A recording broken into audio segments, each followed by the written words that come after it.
Tak já vás zdravím.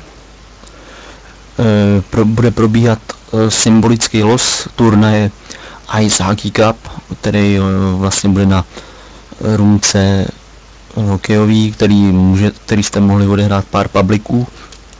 Systém je víceméně jednoduchý, 4 týmy, každý s každým, hraje se na body, nebo víceméně na góly klasicky, a za vítězství jsou 3 body, za remízu bod. Pravidla jste si mohli vyčíst na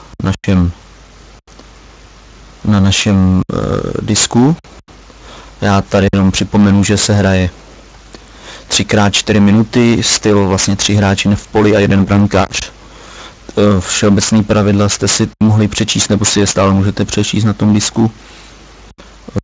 Určitě je nebudeme stahovat, necháme to tady v průběhu celého turnaje, možná že i po. Uvidíme, jak se to chytne. Přece jenom něco nového, takového neotřelého, může to zaujmout některý z vás, a my jsme potom rádi třeba s Wikitorem udělali i větší turnaj, případně nějakou ligu, a kdyby to třeba nevyšlo nějak tady, tak jsme určitě plánovali nějakou třeba i mezinárodní ligu, třeba o 8 týmech nějak z jiných států, a myslím si, že určitě to má svoje kouzlo a proč to nedělat teda. Já se jenom podívám, jestli to teda nějak jede. Doufám, že teda jo. Mimochodem máme tady jedno čtenáře, nevím, kdo by to mohl být. Podívám se, jestli to nestreamuje, což je blbost, protože teď to nahrávám jenom k sobě do počítače, dám to pak na YouTube, z kterého to vlastně budete moct vidět.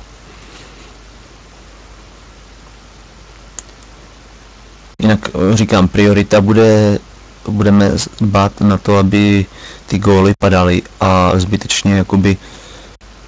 zbytečně neuznávali góly, ale říkám, pokud někdo bude v tom brankovišti nějak moc tak ten gól samozřejmě neuznáme. Jinak rozhodčí, vlastně budou se hrát vždycky souběžně 2 utkání, rozhodčí budou 2 tím pádem, já budu 1, a jelikož Wikitor je vlastně členem týmu Dream Team, tak musíme sehnat jednoho rozhodčího, který jsme teda sehnali, a je to Nárky. Myslím si, že s Nárkym já osobně problém žádný nemám, Wiki taky ne, a pokud budeme mít nějaký stejný metr, tak si myslím, že by to mohlo probíhat naprosto bez problémů. Tak představím týmy, jelikož tady máme ještě hráče hledající tým, který můžou být samozřejmě zapsaný do těch 8 počtu, jakoby maximálně do 8 jsem se pěkně přeřekl. Prostě maximální počet týmů je 8 a některý mají tady ještě místo, takže tady můžou být v klidu doplněný. Nevím, proč je tady Lukino napsaný 2krát. To asi tady Wiki trošku upravoval. On tam byl tuším Rousey, a koukám, že Rousey už je taky dopsaný tamhle. Aha, tady byly ještě změny. Koukám, že Wiki posiloval některé týmy na zámkovou žádost. Takže Dream Team, kapitán Pupek, asistent Wikitor, což je vlastně spoluorganizátor se mnou, a pak CCO, Fundindung, Jandis, Šalda a Hannibal. Mravenečníci povede Mišák, asistent tam udělá Jardis, a hráči Cčko, Gas, Popltak a Benjamin. Dry Drops, vlastně to už je klasický tým, z herny klasický. Kapitán Rany, asistent 666, potom Aerox, Fleming, Kožot a Rostiček. Velmi zajímavá sestava mimochodem. A poslední tým přihlášený Red Black Warriors. Kapitán Zámek, asistent Crowley, hráči Sklovy, Fidasek 17, Rousey a T0 Máš. Spíš by se to asi dalo říct i jako Tomáš. Takže rozhodně favorita tady nemáme žádnýho. Myslím si, že ty zápasy můžou být velmi zajímavý ze všech hledisek. A co se teď bude losovat? To losování je opravdu symbolický, je to spíš takový jenom úvodník. Klasicky vylosuju jenom pořadí týmů, aby se nějak předešlo nařčením, proč hraju první zápas s nima a ne s těma druhejma a takhle. Takže je to jenom ryze organizační věc. Mám samozřejmě program tady ještě to za zamíchám, abyste neřekli, že to mám nějak připravený. Trošku to zamícháme. Myslím si, že by to mohlo stačit. Mám na to speciální ten. A je to naprosto jednoduchý. Koho napíšu, tak ten první tým bude přidaný. Teď mi píše, že to neodpovídá. Tady vidíte 4 dukáty. No a jdeme na to, jaký tým bude napsaný jako první. Dream Team. Takže já tady dám upravit názvy týmu. Jinak máme to samozřejmě na Haxball GR. To si myslím, že je nejjednodušší. Dream Team bude 1. Jdeme na druhý tým. 2, nebo nasazený jakoby druhý bude Dry Drops.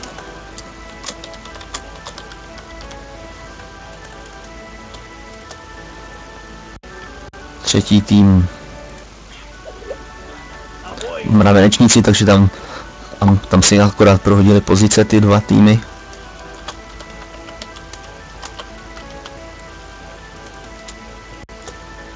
A jenom abyste viděli, že tam opravdu Red Black Warriors je.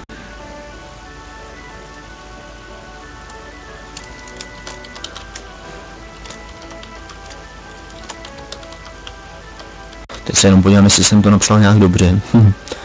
Jo, 2 jde tady. Takže takové editování týmu.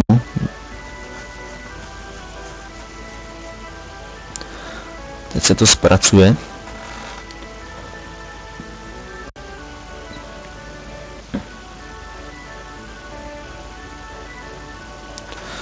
Samozřejmě netrvá mi to chvíli, přece jenom ten počítač trošku jsem zasekal za tu dobu. A už je to tady. Já každý s každým jednou. Myslím si, že pravidla jsou téměř jasný. Případný dotazy na mě nebo Wikiho. A říkám, hlavně při zápasech respektovat rozhodnutí moje i Nárkyho.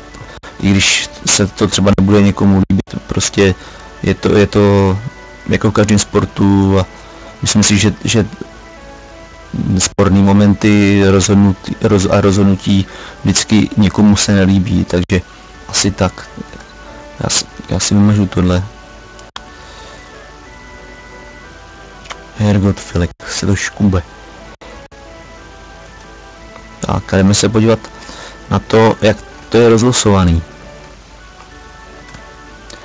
Takže první kolo začnou na červených. Řekl bych, že bychom to i mohli zavíst tak, aby to bylo docela férový. To by znamenalo, že Dream všichni by měli hrát schválně. Dry Drops dvakrát na červeným by začínali, Dream Team taky. A tam ono to nevychází, Mravenečníci by začali na červených jenom jednou. A to jedno, podle mě by to bylo dobrý dodržovat. Takže první kolo se utká od 20:15 Dry Drops proti Mravenečníci a Dream Team proti Red Black Warriors.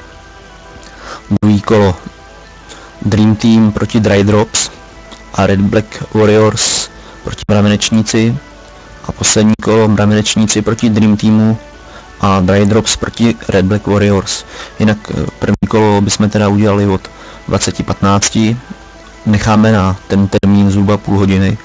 20:45 by se odehrálo druhý kolo, taky potom zhruba půl hodiny, když zápas by měl být kolem 15 minut, ale víme, jak to bude chodit, když budou nějaký problémy s růmkou nebo takhle, tak a třetí kolo 21:15.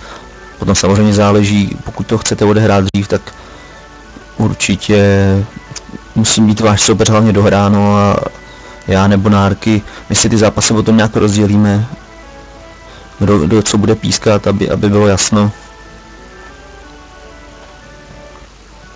Jinak v zadávání skóre určitě budeme dávat já a Vicky, případně možná Nárky, jestli do toho bude chtít jít až takhle, a zkuste se snažit točit ty vaše zápasy a posílat replaye mě nebo Vikimu přes Skype. Myslím si, že většina z nás má takové lidi z Haxballu celkově, takže my potom z replayů budeme chtít udělat samozřejmě video a nějakých těch pěkných gólů, hitů nebo zákroků. A chceme určitě posunout ten hokej vlastně trošku vejš na vyšší úroveň, aby se mohlo hrát třeba i ta mezinárodní liga nějaká. Takže tohle je ode mě všechno.